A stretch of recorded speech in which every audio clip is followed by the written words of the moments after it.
कोई भी सपना साकार करने के लिए सबसे जरूरी है सही कोच का होना। चुनिए आयुष दर्पण डिजिटल को और करे अपनी क्लिनिकल आयुर्वेद सीखने का सपना साकार। Download the app now.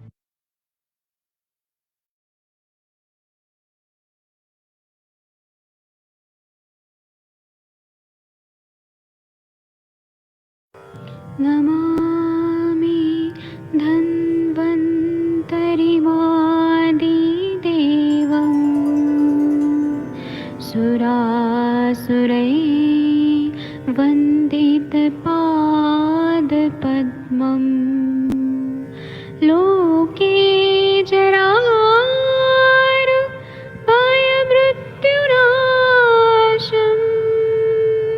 दातारमीशं विविधौषधीनां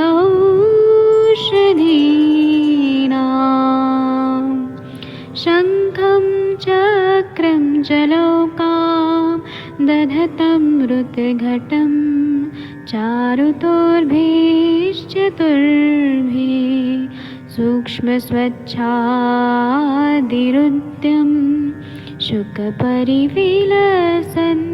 मौलिमं भोजनेत्रम् कालाम्बोदोज्ज्वलाङ्गं कटितटविलसत् चारुपीताम्बराढ्यं वन्दे धन्वन्तरिन्तं निखिलगदमिव प्रौढदावाग्निनीलम्।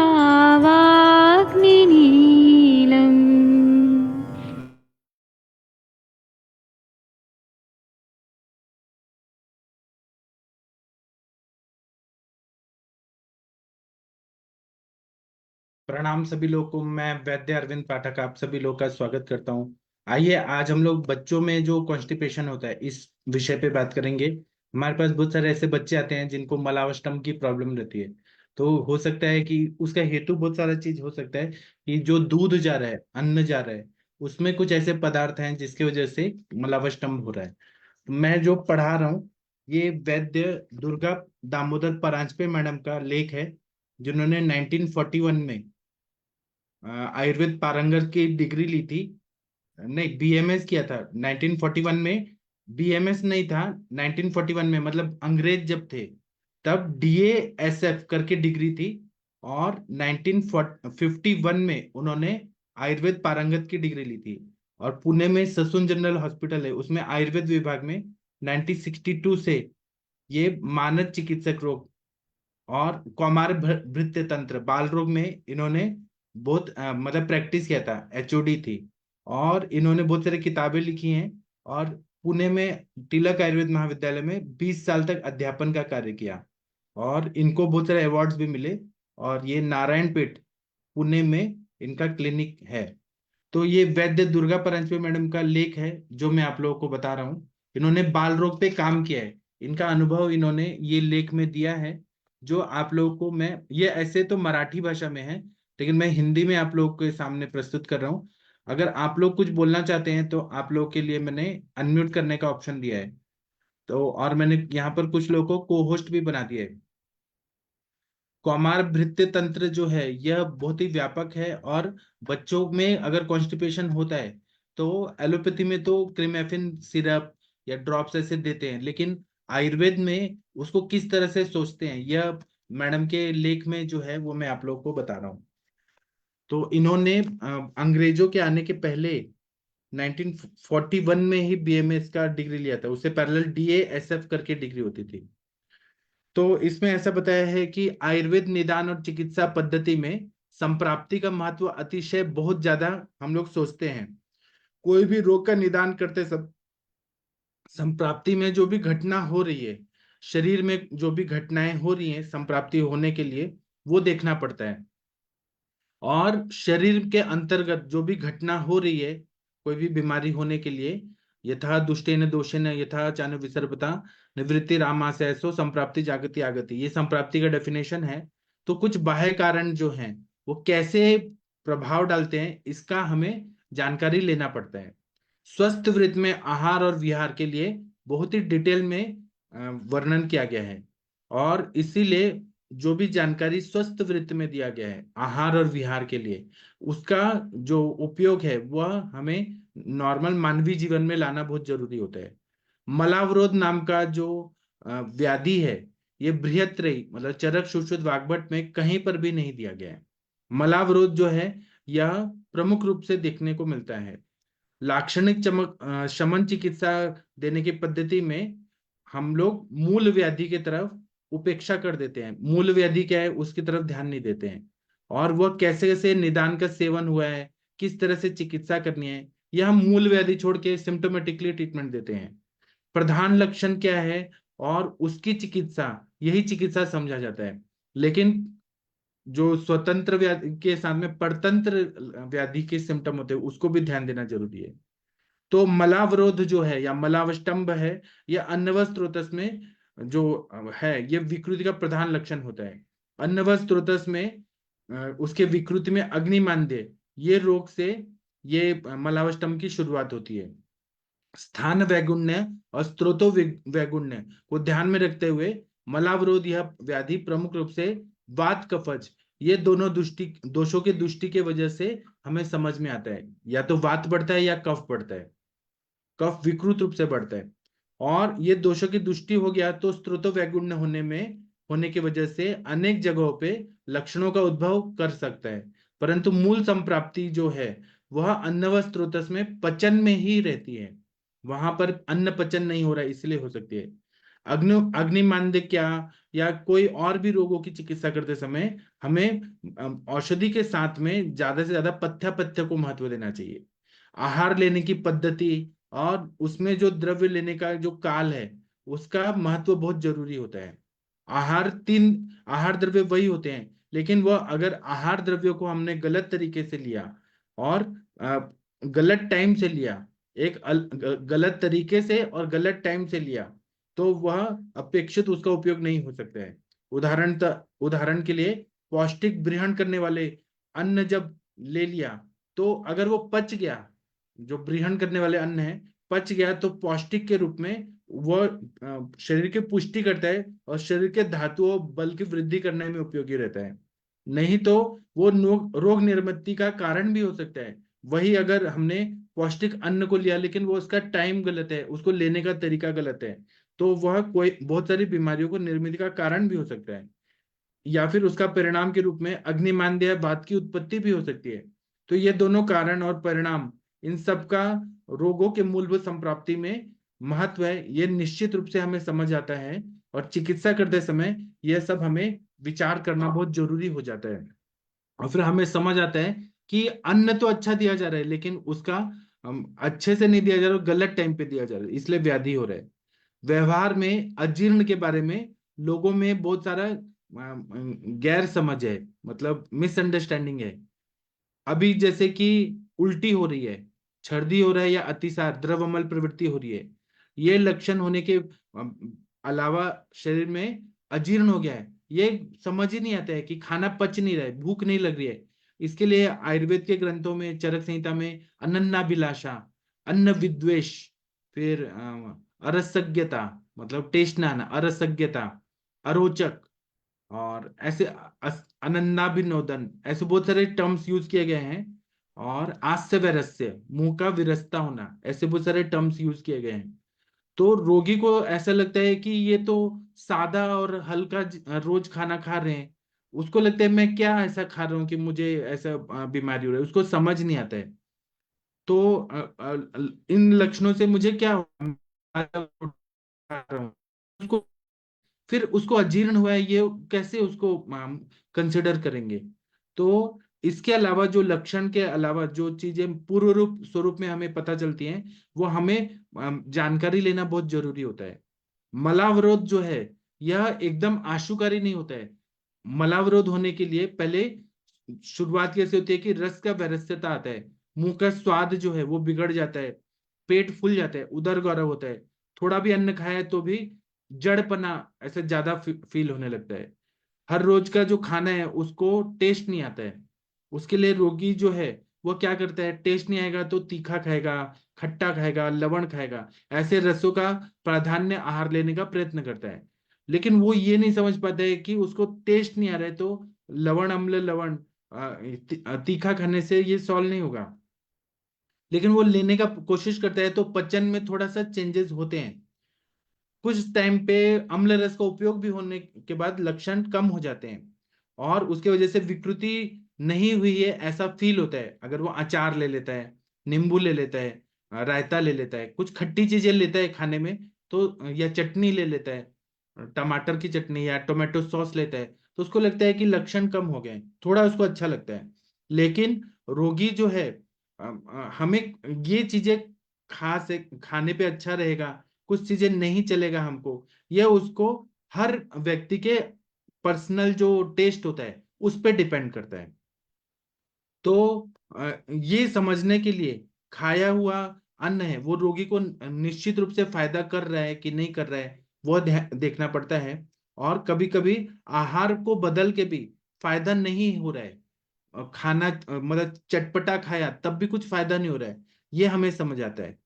मल प्रवृत्ति तो रोज सुबह होना आवश्यक होता है। मल प्रवृत्ति के सिवाय अन्न का सेवन नहीं करना चाहिए। जिसको कॉन्स्टिपेशन है, पेट साफ नहीं हो रहा है, उसको खाना नहीं खाना चाहिए। ये नियम को मतलब ये स्टैंडर्ड हमें नियम को फॉलो करना चाहिए। दूसरा बात है कि मल वेग जो है अन्न व स्रोतस में पचन निर्देशक महत्वपूर्ण लक्षण है। मल का वेग आना, सुबह उठने के बाद प्रेशर आना, ये मतलब अन्न व स्रोतस काम अच्छे से कर रहा है, पचन क्रिया कर रहा है कि नहीं, ये हमें देखने लक्षण से समझ आता है। उसके लिए पचन होने के बिना खाना नहीं खाना है। अगर अपान वायु का निस्सरण ये एक लक्षण है, रोगी में दिख रहा है, मतलब बार बार अपान वायु निकल रहा है, अपान वायु, लेकिन मल नहीं निकल रहा है। लेकिन पेट का तकलीफ है, गैस बहुत ज्यादा हो रहा है, भूख नहीं लग रहा है, इत्यादि लक्षण होते हैं, तो ये मल अवरोध के पूर्व रूप के लक्षण होते हैं। खाया पिया पचता ही नहीं है, दिन दिन भर बीत जाता है लेकिन पचता ही नहीं है, खाने का मन ही नहीं करता है, ऐसा लगता है कि हम ऐसे ही रहें, पानी पी के रहें या कुछ ना खाएं, बस प्यास लगती है तो पानी पीने का मन करता है।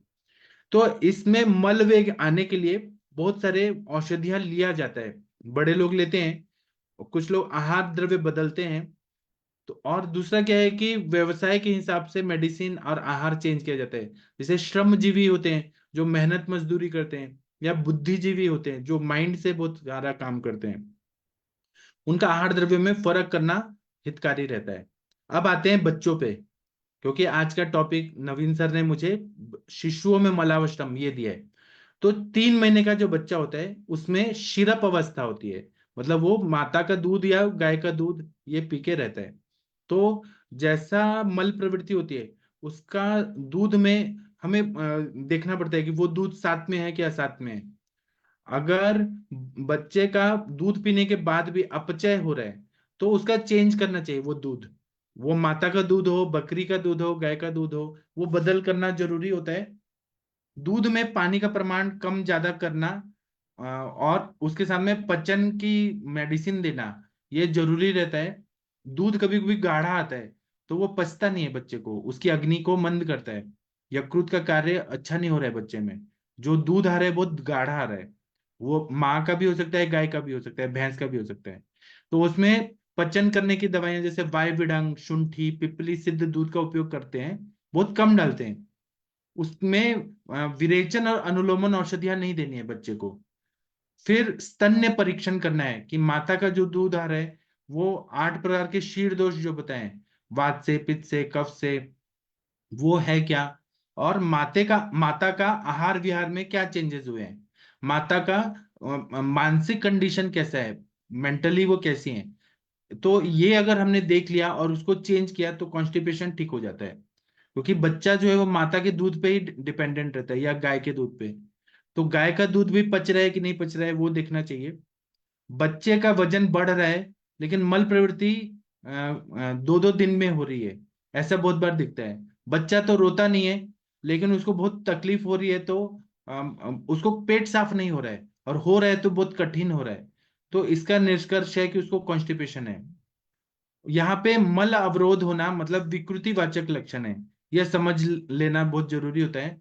द्रव अगर आहार ले रहा है तो मल के घनता कम रहता है, परंतु वेगोत्पत्ति नहीं हो रही है तो ये विकृति है।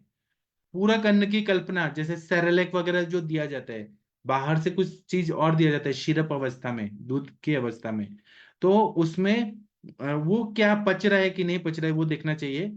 और केवल दूध आहार से मल प्रवृत्ति नहीं होगी, इसलिए थोड़ा सा घन आहार भी देना पड़ता है। कभी कभी दूध पचता ही नहीं है, तो उसके लिए चावल का जो मंड रहता है वो देना है, तो वो लघु होता है, उसका उपयोग हो सकता है। और चावल का मंड बनाने के लिए द्रव और उसकी मात्रा ये महत्वपूर्ण रहता है, हर बच्चे को अलग मात्रा देनी पड़ती है। उसके साथ में ग्राइप वाटर, या फिर छोटे बच्चों के लिए ये जो दिया जाता है बाड़न काढ़ा, मतलब महाराष्ट्र में बिकता है बाड़न काढ़ा नंबर 1 2 3, वो देना जरूरी होता है।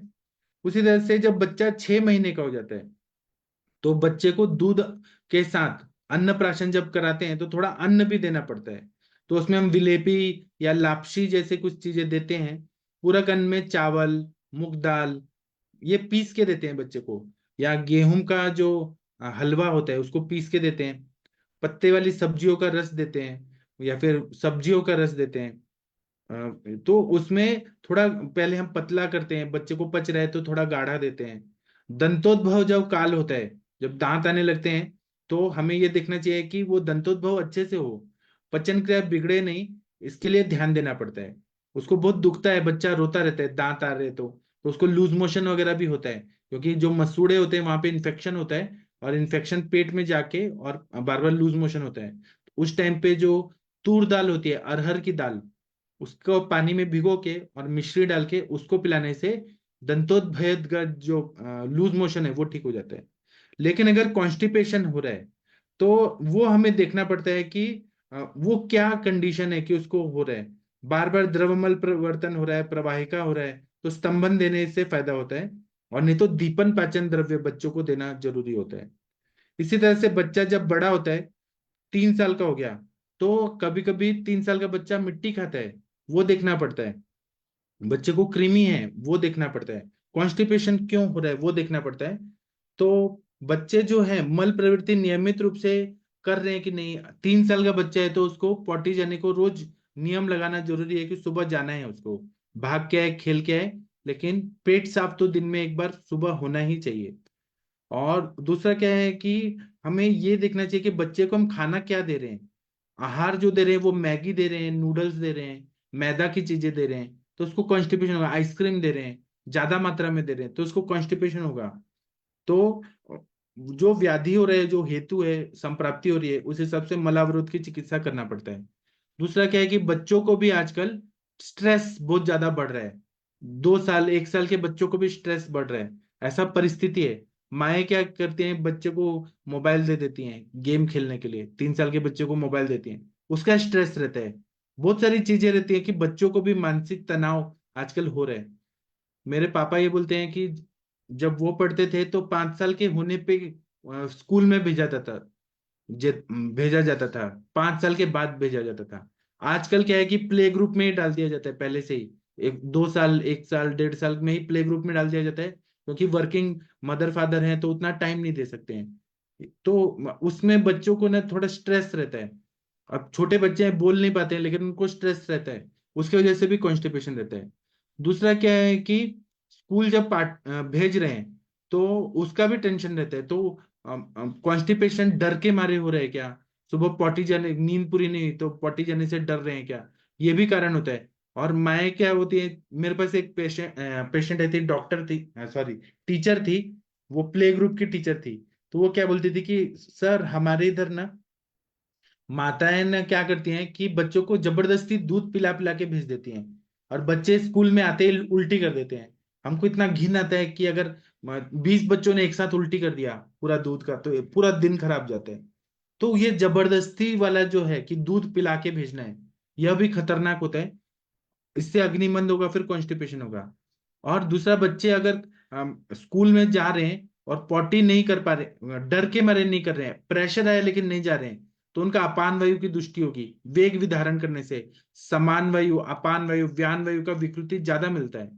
तो या फिर कुछ कुछ को कभी भी मलवेग आ रहा है, ये भी नुकसान करता है बच्चों को। तो 5 साल, 10 साल, 16 साल के बच्चों में मलवेग का आदत डालना बहुत जरूरी रहता है। मलवेग आया तो उसको निकालना बहुत जरूरी है। तो इसमें आहार द्रव्य में चेंज करना जरूरी है। जैसे जैसे बच्चे बड़े होते हैं तो हम लोग लेहन संस्कार करते हैं। मतलब पहला दिन भी बच्चा हुआ है तो लेह विधि में काश्यप संहिता में बोला है कि मधु और घृत को विषम मात्रा में लेहन करना है। मतलब मधु और घृत को लेहन संस्कार बोला गया है, स्वर्ण प्राशन संस्कार बोला है। उसमें भी घी और मधु बोला है। तो घी का आदत डालना बहुत जरूरी होता है। स्नेह धीरे धीरे बढ़ाना बहुत जरूरी होता है। दूसरा क्या है कि बच्चे जो रहते हैं वो चॉकलेट खिला दिया जाता है। वो चॉकलेट है या मीठा चीजें हैं बच्चों को बहुत पसंद आता है। वो गले में अटक जाते हैं और कफ की व्याधियां होती है और कफ का काल भी है। उससे सर्दी जुकाम हमेशा, गले में कफ अटका है इसलिए ऐसा होता है। तो वह न देके बच्चों को षड रसात्मक आहार देने का आदत डालना चाहिए। छोटे बच्चों को भी भिंडी खिलाना चाहिए, करेला खिलाना चाहिए। हर चीज, थोड़ा सा मिर्ची देना चाहिए, काली मिर्च देना चाहिए, शुंठी देना चाहिए। ऐसा नहीं है कि बच्चे को पसंद नहीं है तो नहीं देंगे, ऐसा नहीं है। हमें षड रसात्मक आहार देना चाहिए बच्चों को। और खाने में स्नेह देना चाहिए, मक्खन देना चाहिए, तेल देना चाहिए, घी देना चाहिए। तो उसके लिए उपयोगी रहता है। फिर तिल देना चाहिए, मनुका, आंवले का जो ये रहता है, मतलब आंवला का काठी जो उससे ये बनाते हैं, कैंडी बनाते हैं, वो खाने को देना चाहिए। फिर अमरूद खाने को देना चाहिए। फिर सब्जियां देनी चाहिए, लीफी वेजिटेबल देना चाहिए। 5, 10, 16 साल के बच्चों को जो जैसे पचन क्रिया अच्छी हो रही है उनको हरी सब्जियां खाने को देना चाहिए, फाइबर जाना चाहिए उनका। तो उससे कॉन्स्टिपेशन नहीं होता है। और एक्सरसाइज करना बच्चों को बहुत जरूरी होता है। लॉकडाउन पीरियड में तो एक्सरसाइज पूरी तरह से बंद हो गया था। पूरा ऑनलाइन टीचिंग हो रहा था तो बच्चे मोटे मोटे हो गए थे सब। फिर उससे बहुत तकलीफ होने लगा। तो बच्चों को खेलना कूदना बहुत जरूरी है। बाहर उनको बाहर भेज देना चाहिए कि आप खेलते रहो फ्रेंड्स के साथ। जितना पसीना आएगा उतना अग्नि अच्छा होगा, दौड़ेंगे भागेंगे तो सब अच्छा होगा। और उसके अलावा हमें ये देखना है कि स्त्रोतो वैगुण्य, स्थान वैगुण्य कैसा है। तो अवयव को बल देने वाले अलग अलग एक्सरसाइज भी जरूरी होता है। पेट का एक्सरसाइज, सूर्य नमस्कार, ये सब उत्कृष्ट व्यायाम है, वो करवाना चाहिए। स्कूल में भी ये चीजें होनी चाहिए कि एक्सरसाइज हो, खेल कूद हो, पीटी परेड हो, ये बच्चों के लिए बहुत जरूरी होता है। और दूसरा क्या है, आहार लेने का जो काल होता है वह पित्त के काल में लंच टाइम होना चाहिए। भूख लगी है तो खाना लेना बहुत जरूरी है। भूख कम हो गया तो आहार नहीं लेना चाहिए या हल्का आहार लेना चाहिए। बच्चों को खिचड़ी वगैरह देना चाहिए। आहार में घन पदार्थ, द्रव पदार्थ, इसका मतलब ऐसा हमें फिक्स नहीं रखना चाहिए कि इतना ही सॉलिड देना है, इतना ही लिक्विड देना है। बच्चे को जैसा जरूरत है उस हिसाब से, अग्नि के हिसाब से हमें उसके हिसाब से देना चाहिए। और पानी भी जो है, ज्यादा पानी पीने को बच्चे को नहीं देना चाहिए, नहीं तो अग्नि मानदेय हो सकता है। ठंडा पदार्थ, कोल्ड ड्रिंक्स वगैरह नहीं देना चाहिए। आप फ्रूटी में देखेंगे, लिम्का में देखेंगे, थम्स अप में देखेंगे तो शुगर कंटेंट बहुत ज्यादा होता है। और बच्चे बहुत ज्यादा अगर फ्रूटी पी रहे हैं या ये रियल फ्रूट जूस ले रहे हैं तो बच्चों को टाइप 1 डायबिटीज हो जाता है। और डॉक्टर्स बोलते हैं जुवेनाइल डायबिटीज है। ये नहीं देखते हैं कि वो दिन भर में कितना जूस पिए जा रहे हैं, ट्रॉपिकाना का या फिर फ्रूटी कितना पी रहे हैं। अगर बच्चे ज्यादा पियेंगे तो वो शरीर को नुकसान करेगा, पैंक्रियाज को नुकसान करेगा और फिर वो डायबिटीज में कन्वर्ट हो जाता है। तो क्यों इतना मीठा देना है जब। और आप देखेंगे तो 1 लीटर फ्रूटी में कम से कम 300 ग्राम चीनी मिलाया जाता है। इतना इतना मीठा, और बच्चे इतना मीठा पी रहे हैं तो शरीर को नुकसान करेगा, कफ का काल है। तो ये सब नहीं देना चाहिए। पहले के जमाने में फ्रूटी नहीं देते थे तो क्या बच्चे जीते नहीं थे क्या। तो ये जो कृत्रिम पेय जो आ रहे हैं वो बहुत नुकसान करते हैं। दूसरा क्या है कि बार बार पानी, यह भी देना बहुत खतरनाक होता है। बार बार खाने में पानी नहीं देना है, जितना जरूरत है उतना पानी दे। दूसरा क्या है कि खाने में बहुविधता होनी चाहिए, अलग अलग वैरायटी का खाना देना चाहिए। उसी तरह से बच्चों को ऋतु के हिसाब से हमें खाना पीना चेंज करना चाहिए। वर्षा ऋतु का खाना अलग हो, उसी तरह से हर सीजन का खाना थोड़ा चेंज होना चाहिए। एक ही खाना एक ही पैटर्न का, मतलब पिज्जा दे रहे हैं या फिर मतलब एक ही पैटर्न का खाना मैगी ही दे रहे हैं या फिर बॉर्नविटा दूध पिला के ही भेज रहे हैं, ऐसा नहीं होना चाहिए। दूसरा क्या है कि हमारे बच्चों को भी ऋतु के हिसाब से खाना देना जरूरी होता है। आहार में फल आहार होना चाहिए, फल होना चाहिए, मतलब ऐसा नहीं कि हम लोग कृत्रिम पेय पिला रहे हैं, फ्रूटी पिला रहे हैं कि मैंगो जा रहा है, ऐसा नहीं।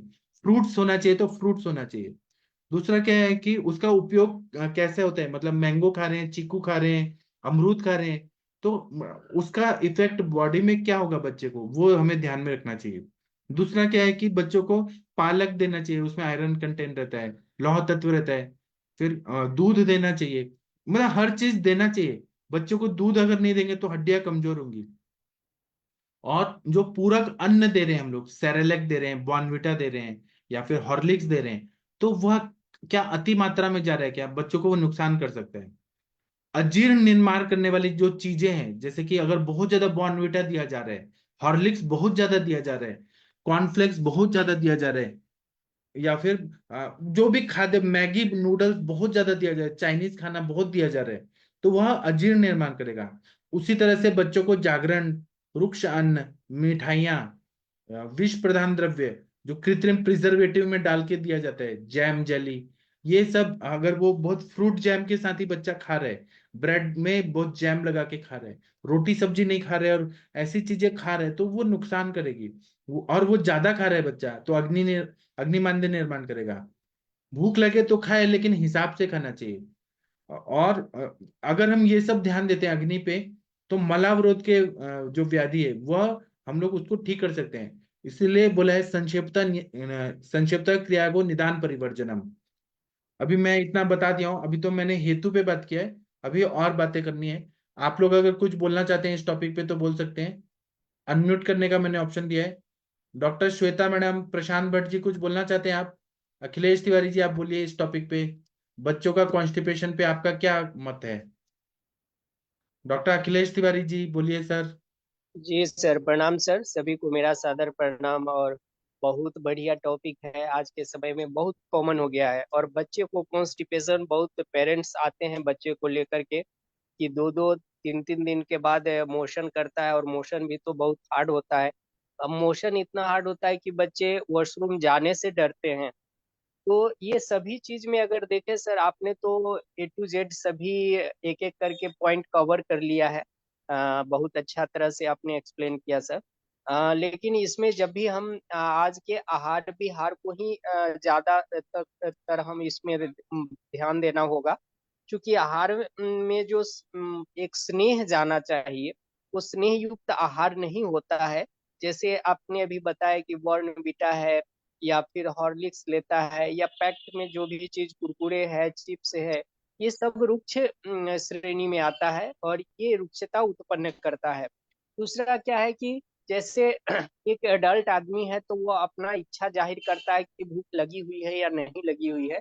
तो एक बच्चे को भी ऑब्जर्वेशन होना चाहिए कि हाँ, बच्चा हमारा खाया है तो कितने देर के बाद देना है, भूख डिमांड कर रहा है कि नहीं। लेकिन ये सब चीज का विचार नहीं करके बार बार, और इस तरह का चीज, क्योंकि ये सब अगर आप चीज देखेंगे बॉर्नवीटा वगैरह तो बहुत हाई कैलोरी का होता है।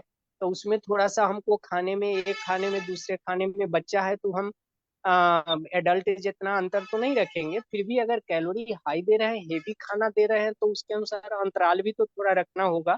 क्योंकि एक खाना जो है प्रॉपर डाइजेस्ट हो जाता है फिर देना चाहिए।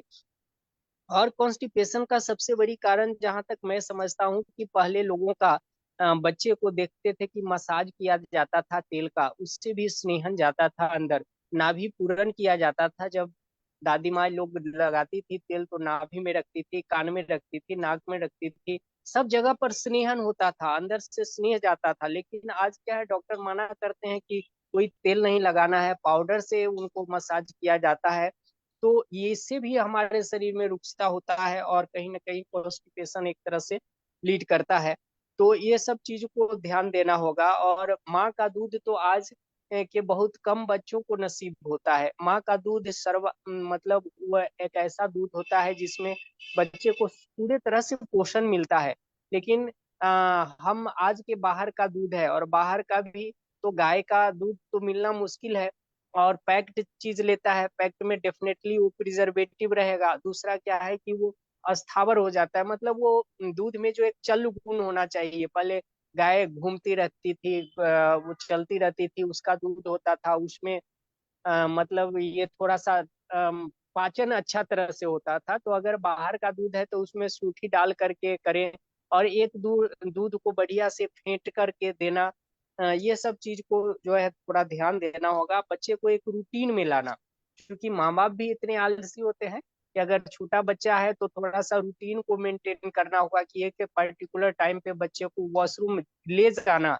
उनको वो भी बिजी रहते, बच्चा बोला नहीं जाएंगे तो छोड़ देते हैं। दूसरा क्या है कि अभी देखते हैं कि 3 साल 3.5 साल बच्चे में ही स्कूल गोइंग हो जाता है। तो स्कूल गोइंग होता है, एक तो उठेगा लेट से उठने के बाद आधे घंटे में उसकी पूरी A to Z प्रिपरेशन हो जाती है। उठेगा भी, ब्रश भी करेगा, बाथरूम भी जाएगा, नाश्ता भी करेगा। तो कैसे होगा वो कॉन्स्टिपेशन? एक सबसे बड़ी बच्चे को, छोटे बच्चे हो रहा है तो उसमें ये भी बहुत बड़ा कारण होता है। तो उसको टाइम ही नहीं दिया जाता है कि वॉशरूम में जाके बैठो, वेट करो बेटा तो फिर वॉशरूम होगा। ये टाइम नहीं है, जाओ और आओ। तो ये सारी चीज, छोटी छोटी चीजें हैं, वो सब पे ध्यान देना होगा। और सबसे ज्यादा बच्चे को वर्म का प्रॉब्लम हो जाता है, पेट में कीड़ा होता है। और अभी का जो भी आहार जो भी बच्चे को दिया जाता है वो पिष्ट युक्त होता है, मीठा चीज ज्यादा रहता है उसके खाने में। तो पेट में कीड़ा होता है। तो ये माँ बाप को ये भी ध्यान देना देखना चाहिए कि कीड़ा भी है बच्चे को, तो उसका प्रॉपर ट्रीटमेंट ले। उसके लिए खान पान में ही थोड़ा सा सुधार करे, कुछ खाने के लिए देते हैं उसमें थोड़ा अजवाइन वगैरह देते रहे, वो कीड़ा वगैरह नहीं होने देगा। तो इस तरह से अगर हम आहार को चेंज करते हैं, दिनचर्या को चेंज करते हैं, शरीर में मसाज करते हैं, नाभि पूरन, ये सब अगर रेगुलर करते हैं तो डेफिनेटली सही होता है। जी सर। ठीक है। और किसी को कुछ बोलना है तो बोलिए प्लीज। डॉक्टर महेंद्र सर, आप कुछ बोलना चाहते हैं इस टॉपिक पर? वीना मैम, कुछ बोलना चाहती हैं आप? हाँ सर महेंद्र। इसमें सर ने जो बहुत अच्छा बताया सर। माता के स्तन्य के बारे में मैं थोड़ा सा लेट जुड़ी कि जो हाँ। स्तन्य शुद्धि है उसके ऊपर भी बहुत ध्यान देने की जरूरत है कि माता क्या ले रही है अगर वो लैक्टेटिंग मदर है। और थोड़े और बड़े बच्चे हो जाएं तो उनके लिए तो सर ने काफी कुछ बता दिया। और एरंड का जो ऑयल है वो उसका प्रयोग मलाष्टव में बहुत अच्छा रहता है। इवन जो छोटे बच्चे जो दूध पी रहे हैं माँ का, उनमें भी फ्यू ड्रॉप्स अगर डाल देते हैं या होठ पे लगा देते हैं तो उससे भी फर्क पड़ता है। थोड़े बच्चे जब बड़े होते हैं, स्कूल वगैरह जा रहे हैं, तो हम लौकी नहीं दे सकते, तरोई नहीं दे सकते। तो इन सब्जियों को घिस कर उसमें आटा सान के, ज्यादा चोकर के आटे के जो नाश्ते वगैरह हैं वो बच्चों को दें। और जो जंक फूड्स हैं उनको रोकें। दूसरी चीज है कि जो माताएं मोबाइल देखकर आजकल दूध पिलाती हैं कि बच्चे दूध नहीं पियेंगे या आहार नहीं लेंगे, या वर्किंग मदर्स हैं, टाइम नहीं है तो स्टैंड के ऊपर मोबाइल लगा देते हैं, तो वो भी बहुत ध्यान से बच्चा भोजन नहीं कर पाता है और उससे भी कहीं ना कहीं पेरिस्टाल्टिक मूवमेंट पर असर पड़ता है।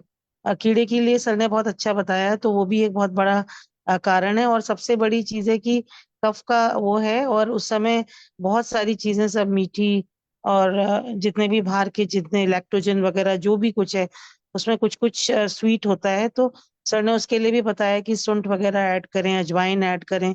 तो हमारे किचन से कुछ चीजें ऐड करके बच्चों को हर चीज का, जैसे आपने भी बताया था कि जवान के ऊपर हर चीज रखना चाहिए जिससे बच्चों का टेस्ट डेवलप हो और हम वो चीज उनको दे पाए जिससे कि फाइबर भी उनके पेट में पहुंचे और वो समय से उठकर टाइमली, जैसे सर बता रहे थे कि आधा घंटे में ही सब कुछ करते हैं, तो माताओं को थोड़ा और पहले उठना है, बच्चों को समय दें जिससे कि वो प्रॉपरली इवैक्यूएट करके और फिर जाएं।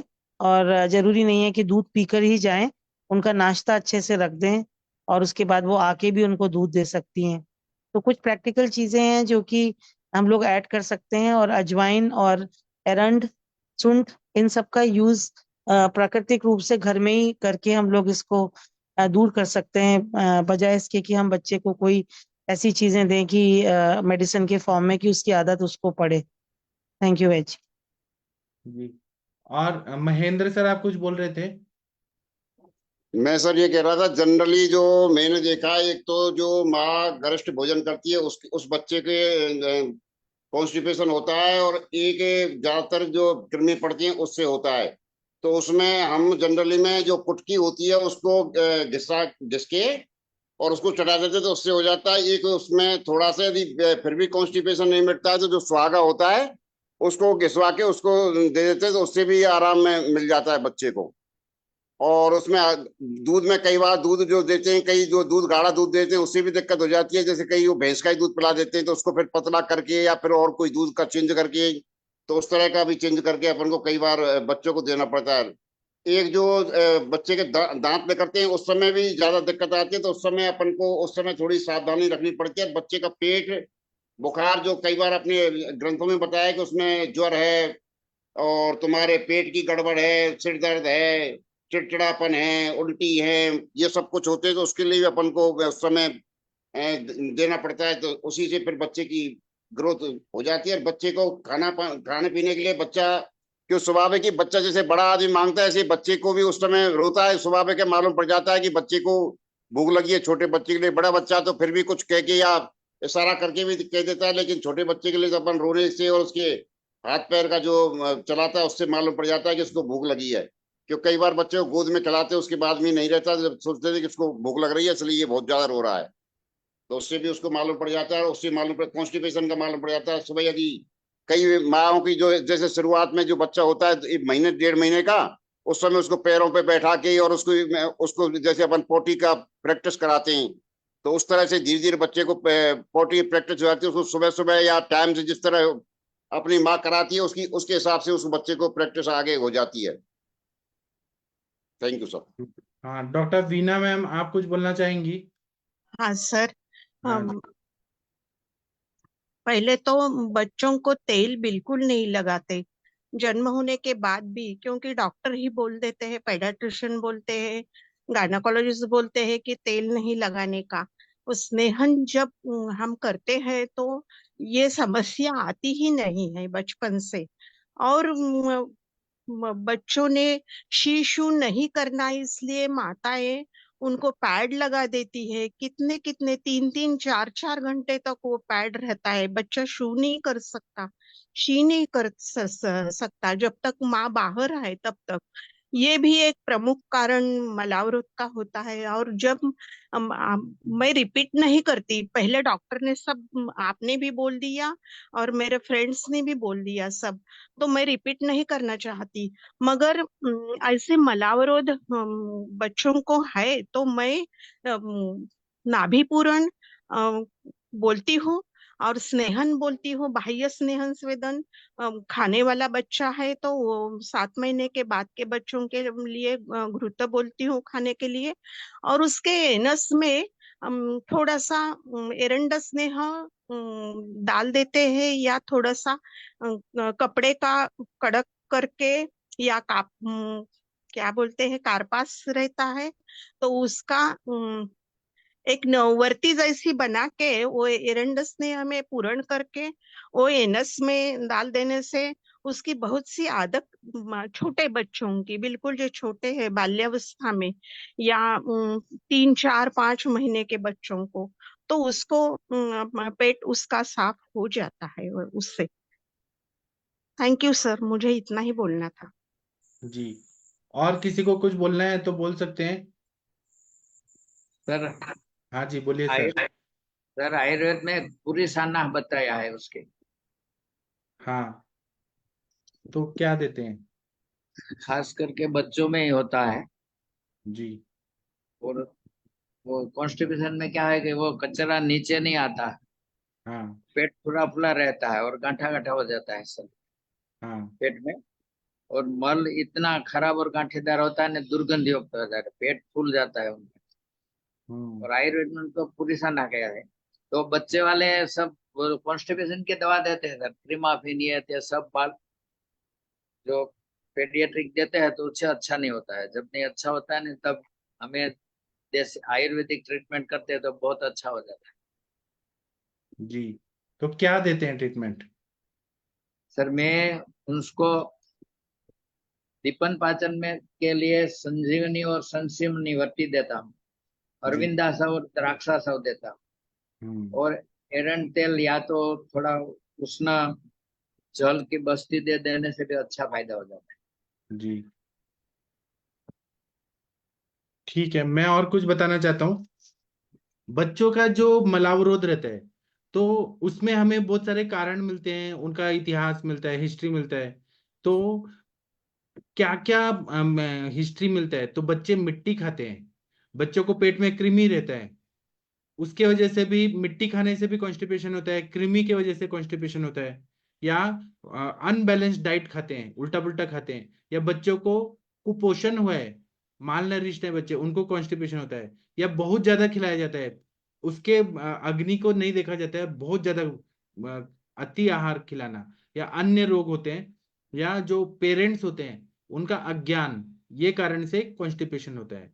तो और भी कारण तो हमें बहुत सारे मिल सकते हैं। बच्चों का कॉन्स्टिपेशन जो है वो टालना इजी है। बच्चों को मलावरोध के लिए दीर्घ काल तक औषध देना पड़े, तो मतलब ये तो चिकित्सक का फेलियर है, या पेरेंट्स का फेलियर है कि कॉन्स्टिपेशन के लिए दवाइयां बहुत सालों तक दे रहे हैं। तो मतलब पेरेंट्स का गलती हो सकता है या चिकित्सक का गलती हो सकता है अगर ज्यादा टाइम तक दिया जा रहा है, क्योंकि बच्चे का शरीर जो है वो प्रकृति ने अच्छा बना के दिया है, तो हमें वो देखना है। और दूसरा क्या है कि और कारण है, जैसे मिट्टी खाना। छोटे बच्चे जो रहते हैं ना, वो मिट्टी जब खा रहे हैं, चौक पेंसिल खा रहे हैं, या मिट्टी को ऐसे दीवार को चाट रहे हैं, तो इसमें पेरेंट्स क्या गलती है कि पेरेंट्स ने ध्यान नहीं दिया। और दूसरा क्या है कि पहले के जमाने में मिट्टी के घर थे, तो बच्चे मिट्टी ऐसे ही डायरेक्ट खाते थे, या खेलने कूदने गए वहां पे मिट्टी खा रहे हैं, या फिर आंगन का मिट्टी खा रहे हैं, तुलसी लगाए वहां का मिट्टी खा रहे हैं। झोपड़पट्टी में ही नहीं, बड़े सुशिक्षित लोग भी पेंसिल बच्चे खा रहे हैं, या चौक खा रहे हैं। कृपया म्यूट रखिए हरिहर सर। तो ये कारण होता है। तो उसके लिए क्या करना है, तो उसके मिट्टी खाने की वजह से कॉन्स्टिपेशन हो जाता है, इसके साथ में कृमि होते हैं, सफेद दाग होते हैं बच्चों को मिट्टी खाने से, और पांडुता आती है, ऐसे उपद्रव दिखाई देते हैं। तो उसमें लघु चूर्णेकर, कपिला चूर्ण, ये परस्पर विरोधी मेडिसिन है, वो देते हैं। बच्चों का शरीर का में पार्थिव तत्व कम हो रहा है, इसलिए वो मिट्टी खा रहे हैं। तो इसीलिए मिट्टी खाते हैं। तो मतलब एलोपैथी में कैल्शियम की कमी है ऐसे मानते हैं, लेकिन हम लोग पार्थिव तत्व कम हो रहा है ऐसा सोच के लघु चूर्णेकर, गैरिक भस्म ये देते हैं। लेकिन गैरिक भस्म देने से उसको अग्निमंद न हो जाए, इसलिए लघु चूर्णेकर जो बनाया जाता है उसमें शुंठी की भावना दिया जाए, वो ज्यादा अच्छा है। तो गैरिक भस्म ना देके लघु चूर्णेकर जिसमें शुंठी की भावना है वो देना अच्छा रहता है। उसके साथ कृमि रहा तो कपिला चूर्ण देना कृमि का नष्ट करता है। उसी तरह से कृमि अगर स्पेशल है, तो बच्चे मिट्टी खा रहे हैं, गंदा पानी पी रहे हैं, चॉकलेट खा रहे हैं, गोलियां खा रहे हैं, ऐसे मीठी गोलियां खा रहे हैं, बिस्किट्स खा रहे हैं, रास्ते में जो गंदा ऐसे जैसे पानी पूरी, चाट मसाला जो बाहर एकदम ओपन रहता है वो खा रहे हैं, खाद्य पदार्थ जो एकदम ओपनली, बस भी जा रहा है, ट्रक भी जा रहा है, और वहीं रोड साइड में वो ठेला लगा के कुछ भी बेच रहे हैं और बच्चे वो खा रहे हैं।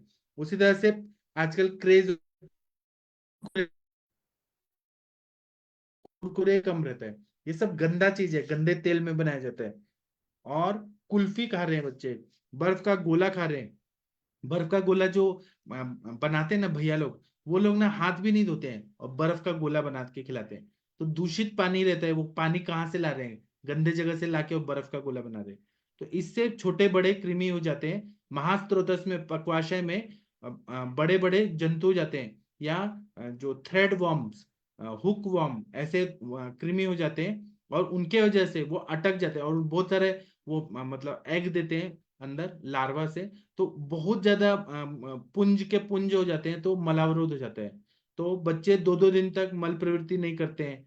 मल प्रवृत्ति हुआ तो बहुत टाइम लगता है, बहुत तकलीफ होता है, पेट में हमेशा उनको कुछ तो काट रहा है, ऐसा पेट दर्द होता है उनको, किरकिर, और बच्चे ना हर समय चिड़चिड़े रहते हैं, किरकिर करते हैं, बहुत पतले रहते हैं। उसके लिए कृमि है, ये डायग्नोसिस करना चाहिए डॉक्टर को।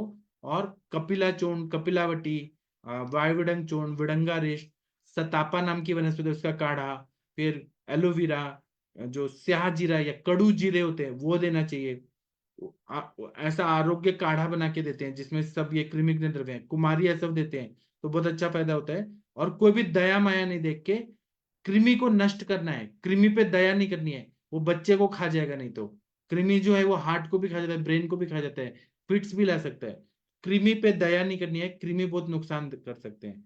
उसके साथ में मीठी चीजें बच्चों को बंद करनी है, जैसे चॉकलेट है, वो सबसे आदत हटाएं। और घर का जो रोटी सब्जी है, सब्जी की आदत डालना चाहिए। जो बच्चे सब्जियां नहीं खाते हैं, ग्रीन लीफी वेजिटेबल नहीं खाते हैं, मेथी नहीं खाते, पालक नहीं खाते हैं, उनको चश्मा जल्दी लगता है। तो बिस्किट और चॉकलेट और जैम जैम रोटी बच्चे खा रहे हैं, ये बॉर्नविटा, हॉर्लिक्स, ये सब बंद करना है, मीठा चीज बंद करना है, कृमि नहीं होते हैं। दूसरा, बच्चे जो खाना खा रहे हैं वो बैलेंस डाइट नहीं है आयुर्वेद के हिसाब से। जैसे कि दूध बहुत ज्यादा ले रहे हैं, चॉकलेट बहुत ज्यादा खा रहे हैं, बिस्किट खा रहे हैं, केला बहुत खा रहे हैं, दही खा रहे हैं, मिक्स फ्रूट सैलेड खा रहे हैं, केक खा रहे हैं, पाव खा रहे हैं, और मैगी खा रहे हैं, नूडल्स खा रहे हैं, ये कुरकुरे खा रहे हैं, ये पिष्टमय पदार्थ, मैदा के पदार्थ, बर्गर खा रहे हैं। ये सब जब खाते हैं, अभी बच्चे मतलब बहुत छोटे बच्चे नहीं, 16 साल के बच्चों तक की मैं बात कर रहा हूँ, तो उनको ना वो पेट में आव पड़ता है, मैदा जाके चिपक जाता है, वो निकलता ही नहीं है। जो पिज्जा वगैरह खाया जाता है ना, तो वो पेट में जाके चिपक जाता है, इतना चिपचिपा होता है, कठिनता हो जाती है। तो ऐसा सरगुणात्मक कटु और तिक्त रसात्मक आहार द्रव्य के अभाव से ऐसा होता है। मधुर रस ज्यादा होने से मल को पूरे आगे आगे सरकने में बहुत तकलीफ होती है। तो इसीलिए समतोल आहार होना चाहिए, षड रसात्मक आहार। आयुर्वेद ऐसा बोलता है, आयुर्वेद ऐसा नहीं होता कार्बोहाइड्रेट, प्रोटीन, मिनरल्स, विटामिन, ऐसा नहीं। हम लोग षड रसात्मक आहार, पांच भौतिक आहार ऐसा बोलते हैं। तो हम लोग भरपेट फल भाजी जो रहते हैं, जैसे लौकी, भिंडी, तोरी, फल भाजी देना है, पत्ते वाली सब्जियां देना है, एलोवेरा का जेल देना है, कुमारी ऐसा देना है, आरोग्य काढ़ा देना है, तो बहुत अच्छा फायदा होता है। इसी तरह से कुछ बच्चे गरीबी की वजह से माल नरिश रहते हैं, या अमीर बच्चे भी हैं लेकिन उनको जो मेड रखते हैं या फिर प्ले ग्रुप में खाना पीना नहीं मिल रहा है उनको टाइम पे, वहां पे ध्यान नहीं दिया जा रहा है, तो उसके वजह से पालना गृह में जब रख दिया जाता है, माता पिता जाते हैं काम पे और बच्चे को रख देते हैं दिन भर, तो उसका माल नरिशमेंट होता है, तो उसको मल ही नहीं बनता है, और उसका ऐसे पत्थर की तरह खड़ा तैयार हो जाता है। तो मलावरोध की औषधियां देने से अच्छा है कि उनको खाने में जो स्प्राउटेड चीजें हैं बच्चों को दे सकते हैं हम लोग, क्योंकि कफ का काल है, तो हम लोग स्प्राउटेड मूंग दाल हो गया या जो मुग हो गया, ऐसी स्प्राउटेड चीजें दें, दूध दें, शतावरी कल्प दें, पौष्टिक चीजें दें, और शोधन की अपेक्षा संतर्पण करें। जो लोग का कुपोषण हुआ है तो बहुत अच्छा फायदा होता है। और दूसरा क्या है कि अति आहार, ये सबसे खतरनाक है आज के जमाने में। जो लोग अमीर लोग रहते हैं वो लोग सशक्त रहते हैं, सुदृढ़ रहते हैं, तो वो लोग क्या करते हैं कि ज्यादा पौष्टिक चीजें खाना है, तो खाने में आहार ये बहुत ज्यादा देते हैं, बहुत ठूस ठूस के खाना खिलाते हैं, वो गलत है। पचन कैसा है, वजन कैसा है, हाइट के हिसाब से वो सब मैच करके खाना देना चाहिए। और बच्चों को स्ट्रांग बनाना है तो शॉर्टकट के लिए टॉनिक्स दिया जाता है, अल्कोहल मिश्रित बहुत सिरप दिया जाता है, तो वो भूख तो बढ़ाता है लेकिन वो कृत्रिम रूप से होता है, और उसके बाद बहुत ज्यादा खाना खाने को दिया जाता है, तो उससे अग्निबंध नहीं बढ़ के बड़े बड़े कीड़े पड़ जाते हैं पेट में, आव पड़ता है, मलावरोध रहता है। तो ऐसे में ऐसा अन्न जो खाने उससे जड़पना न आए, चटपटा न खाएं, ऐसा ध्यान रखना है। चटपटा दें लेकिन रूटीन में न दें, हैबिट नहीं बनाना चाहिए।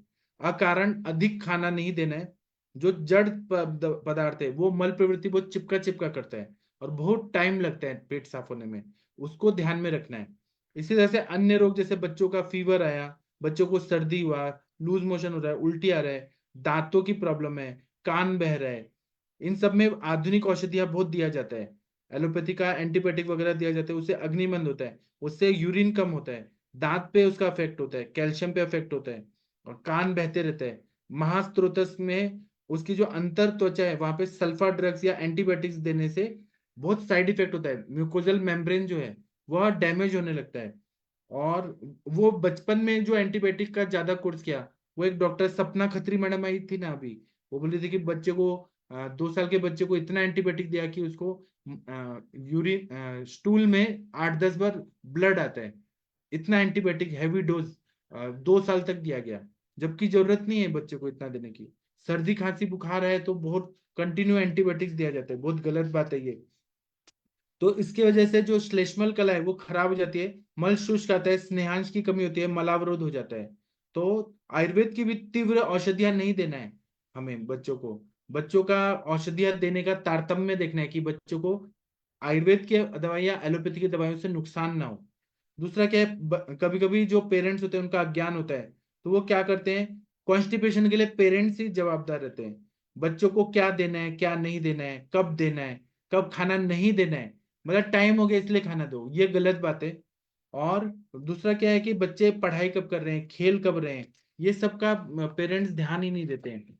ये सब नहीं होता है क्योंकि पेरेंट्स के पास टाइम नहीं है, पेरेंट्स अपने लैपटॉप पे लगे हुए हैं, माता पिता मोबाइल पे लगे हैं, बच्चे पे ध्यान नहीं देते हैं, मेड के सहारे रख देते हैं। ये भी बहुत खराब रहता है। और एक फिक्स टाइम टेबल नहीं रहना चाहिए, बच्चे को जब भूख लगी तब खाना देना है, भूख नहीं है तो नहीं देना है, ये ध्यान में रखना है।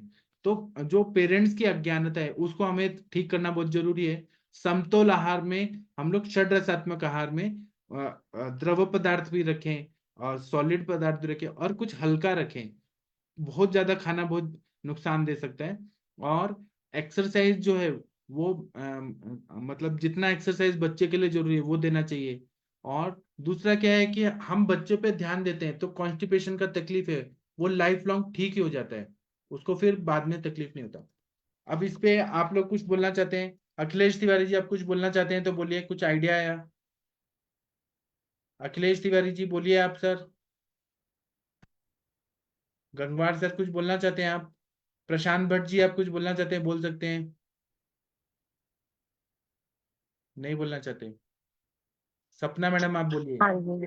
हाँ जी, नमस्कार सर। सर एक ऐसे ही है ना, मतलब केस था, 2 साल का बच्चा था सर। तो उसको कॉन्स्टिपेशन था। मतलब वो सर स्किन की प्रेजेंटेशन लेके आया था, मतलब उसकी स्किन पूरी स्केली स्केली सी हो रही थी सर, फेस पे हाथ पैरों की स्किन। तो उसकी सर हिस्ट्री में कॉन्स्टिपेशन निकला। तो हमने सर उसको अभी स्किन की तो कुछ दवाई दी नहीं थी जैसे। तो हमने उसका सिर्फ ओनली कॉन्स्टिपेशन ठीक करने के लिए त्रिफला घृत और आरोग्य वर्दी वटी एक डाली थी सर, आधी आधी टैबलेट।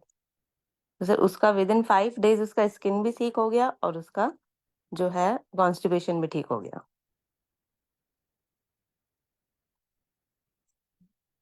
हेलो। हाँ जी मैम, बोल रहा हूँ, सुन रहा हूँ, हाँ बोलिए। जी, जी सर ये था। और सर उनकी हिस्ट्री बच्चे की यही थी कि पेरेंट्स ध्यान नहीं देते थे सर, यही था, क्योंकि दोनों पेरेंट्स जो है वर्किंग थे। तो हाँ इस वजह यही था सर एक समस्या तो। जी। तो आपने बाकी क्या सर किया? एक ये है। हाँ सर, त्रिफला घृत और आरोग्य वर्दी वटी 5 दिन में ही सर उस बच्चे का ठीक हो गया सर पूरा। हमने फोटो भी ले रखा था उस बच्चे का, और 5 दिन में पूरा स्किन भी ठीक हो गया और हाँ उसका जो है कॉन्स्टिपेशन भी रिलीव हो गया।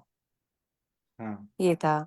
और सर ऐसे ही था, अभी हमारे क्या करते, छोटा बच्चा सर जब जन्म लेता है तो हम उसको एक मतलब आयुर्वेदिक औषधि समझिए सर, दादी नानी के काल से चली आ रही है। तो वो हम्म एक योग है। उसमें सर विडंग भी मिलाते हैं, विडंग चूर्ण और पुदीना हरे की टिक्की यहाँ मिलती है, टैबलेट लाइक मिलती है। हम्म और सौंफ मिश्री इस तरीके से मिला के सर उसको क्या करते हैं, मदर की फीड के साथ ही दे देते हैं। हम्म तो फिर क्या होता है सर, बच्चे को कृमि की भी समस्या नहीं होती और वो मोशन भी मतलब उसकी कोई प्रॉब्लम नहीं रहती है, उसको पेट दर्द से संबंधित भी और कॉन्स्टिपेशन या ऐसे कोई समस्या नहीं रहती है सर। उसका इजीली नियोनेट 1 ईयर तक का वो इजीली निकाल लेता है सर। हम्म, सही बताया। वो सर, हाँ सर ये योग हम ग्रुप में डाल देंगे। तो उस जी जैसे जन्मते ही बच्चे को अपन दे सकते हैं आराम से, जी। मदर फीड के साथ में। हाँ, क्या क्या महाराष्ट्र में, रहता है? सॉरी, जी। हाँ जी। क्या क्या उसमें कंटेंट्स रहते हैं? हाँ सर, मुझे 4 कंटेन ध्यान है, मतलब दादी नानी बनाती है, पुदीन हरा, वाई विडंग चूर्ण और काली मिर्च बहुत कम होती है, सौंफ और मिश्री तो होती है, बाकी जीरा भी होता है। तो उसको किस तरीके से बनाया जाता है मैं पूरी मेथड भी डाल दूंगी सर ग्रुप में। हाँ तो वो मतलब जन्म के साथ ही बच्चे को हम जैसे 1 1 पिंच, जैसे सुबह नहलाया, जैसे जो भी बच्चे को पूरा रूटीन किया उसका मालिश वालिश करके, उसके बाद मदर फीड के साथ में उसको दे देते हैं वो पाउडर। हाँ। उसको कोई भी प्रॉब्लम नहीं होती है, मतलब हाँ आज तक हाँ, ऐसा रहा है। हम्म जी सर, वो हम सब ग्रुप में डाल देंगे है ना, जी वो सारा मेथड। और जी सर। ठीक है। और वो जी बच्चे सर। का कैसे है, आज ब्लीडिंग हुआ क्या? नहीं सर, आज तो ब्लीडिंग नहीं हुआ, अब उसको अब बाकी उसकी डोज बढ़ा दी है सर, ताकि उसकी जो मल प्रवृत्ति ज्यादा हो रही है 7 8 बार, तो वो कम हो जाए। तो आज तो पूछ के बताइए ना कैसा मतलब तबीयत है, डोज बढ़ाने। आज से ही डोज बढ़ाइए सर। आज मॉर्निंग में बात हुई थी उनसे। जी जी सर, आज से ही डोज बढ़ाइए, तो फिर सर कल पूछ के फिर बताते हैं हम। ठीक है, बताइए। जी, जी जी ठीक हो सर, जाएगा धन्यवाद। बच्चा, अच्छा हो जाएगा। हाँ जी सर। जी सर। ठीक है, थैंक यू, थैंक यू। जी धन्यवाद सर। और कोई कुछ बोलना चाहते हैं इस टॉपिक पे तो बोल सकते हैं। शिशुओं में मलावस्तंभ, किसी को कुछ बोलना है इस टॉपिक पर? सर महाराष्ट्र में गुटी देते हैं बच्चों को। जी तो उसमें सागर गोटा रहता है, सो सागर गोटा क्या करते हैं, भाजते बोलते हैं उसको, भूनते वो हैं, भूनते हैं। पकाते हैं। हाँ, हाँ भूनते हैं। और उसका कवर निकाल के उसका जो अंदर का मगज है, उसके कुछ उस देव पूजा करते टाइम चंदन उगालने के लिए जो साहन रहती है, जी उसके ऊपर उसके वेढ़े लगते हैं। ब्रेस्ट मिल्क लेके या शहद में उसके 1 वर्षा 2 वर्षे ऐसा उसका प्रमाण रहता है। और मुरुर शेंग जैसा एक दवा है मुरुर शेंग, तो वो भी जी गुटी में दे देते हैं सर। जी तो उससे पेट का बहुत अच्छा आराम होता है बच्चों में। जी बस इतना ही अलग बोलना था। जी।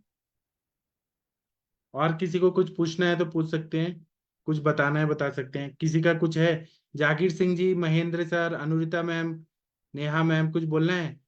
महाजन सर, प्रीति मैम। सर हाँ बोलिए। एक्चुअली हमारी जो पुरुष धरा कला की दृष्टि है, ये अग्नि मान्यता इसके ऊपर परे भी मलाधर जो भी है वो अवश्य निर्माण कर सकता है।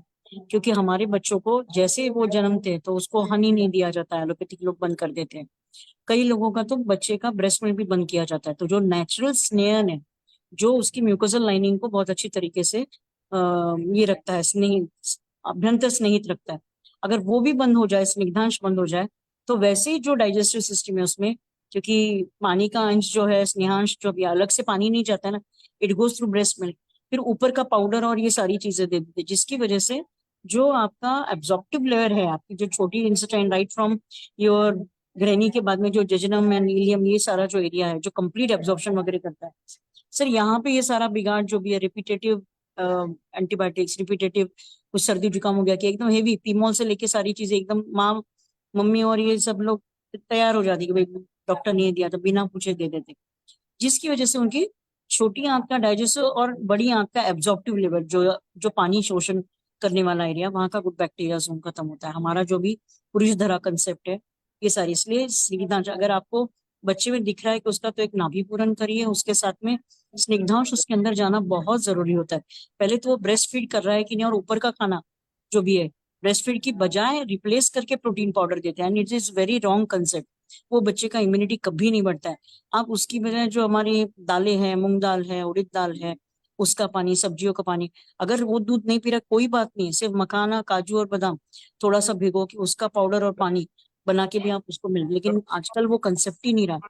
बेसिकली मदर्स या तो पीसीओडी या इनफर्टिलिटी या कुछ लॉन्ग टर्म ट्रीटमेंट लेने के बाद में कंसीव होती है, तो रसदुष्टि उनमें ऑलरेडी बहुत लॉन्ग स्टैंडिंग रहती है। इसलिए उनका सबसे पहला प्रॉब्लम जो बच्चे को फेस करना पड़ता है, माँ ने फेस किया वो अलग, लेकिन बच्चे को जो फेस करना पड़ता है, that breast milk is not been provided, जिसकी वजह से जो स्निग्धांश, जो पोषकांश आफ्टर प्लेसेंटा और आफ्टर जो मदर, उसके बाद में बेबी जो है, पहले 2 साल तक या पहले 1.5 साल तक कम से कम should be given breast milk, I feel that. Otherwise बाकी का तो हमारे इसमें, मैं बड़ी शो अर्क का अभी भी ये करती हूँ, पहले बहुत छोटे इसमें ड्राई वाटर वगैरह का कहना था, लेकिन अभी बड़ी शो अर्क घर में होना चाहिए। उसके बाद में आपका तुलसी का अर्क रहना चाहिए, अजवाइन अर्क रहना चाहिए। आपको जैसे लगता है कि उसके इसको जो पॉटी है उसको स्मेली होने लग गया है या फिर फ्रॉदी होने लग गया है, तो समझ जाना है उसका अग्नि जो भी है वो दूषित हो रहा है, या फिर उसका मलाशम अगर डेवलप होने लग गया है। तो ये सारी चीजें जो हमारी दीपन पाचन की जितनी द्रव्य है, आप उसको चटा सकते हैं, बिकॉज आप एलोपैथिक देते हुए जब नहीं सोचते हैं कि उसके कितने सारे साइड इफेक्ट उसके अवयव पे होंगे, तो आप आयुर्वेदिक देते हुए सोचने ही कैसी चाहिए। आप चाटन दे सकते हैं, आप शहद के साथ में, अच्छा you when you are guaranteed about the honey, तो घृत और हनी और जो भी सबलिंगुअल चाटन है या फिर उसके छोटे बच्चे की, इसमें आप बिल्कुल दे सकते हैं। और जैसे ही वो एक अच्छा इम्यून एक 8 महीने के ऊपर हो जाए, मैं सीधा सुवर्णप्राशन शुरू करती हूँ 6 महीने के बाद। You should give that to baby. अभी जैसे एक मैडम ने गुट्टी का बताया, तभी वो प्रावधान अलग अलग जो द्रव्य रहते थे उसका हाइजीन नहीं संभाला जाता है, तो कुछ कंपनीज रेडीमेड गुट्टी भी निकालती है। तो वो रेडीमेड गुट्टी जो है आप सर्कुलेट करके जो भी है सहान के ऊपर ये करके बच्चे को देते हैं, तो उसमें सारी दीपन पाचन मरूड शही से लेके सारा चीजें, इवन डिके माली वगैरह रहता है, अलग अलग रहता है। तो फिर हम डेंचर वगैरह जब निकलता है तो उसके लिए मतलब पहले वाला हमारा बच्चों को ये बहुत अलग था, हम गुट्टी के ऊपर ही ज्यादा ये करते थे। अभी रेडीमेड चीजें आने लगी था। आई ऑलवेज से ठीक है आप उसको दीजिए, लेकिन आयुर्वेदिक दीजिए। गुट्टी सुवर्णप्राश ये इंग्रेडिएंट बहुत जरूरी। और अभ्यंग जो है, पर्टिकुलरली अभ्यंग है, वो नित्य 4-5 साल तक मैं तो सजेस्ट करती हूँ, बिकॉज आज की इसमें रोगशत्व जो भी है या बच्चों का जो भी ओवर एक्टिविटी है, और that's the reason I feel that कि स्नेहन बंद नहीं होना चाहिए, अभ्यंग बंद नहीं होना चाहिए।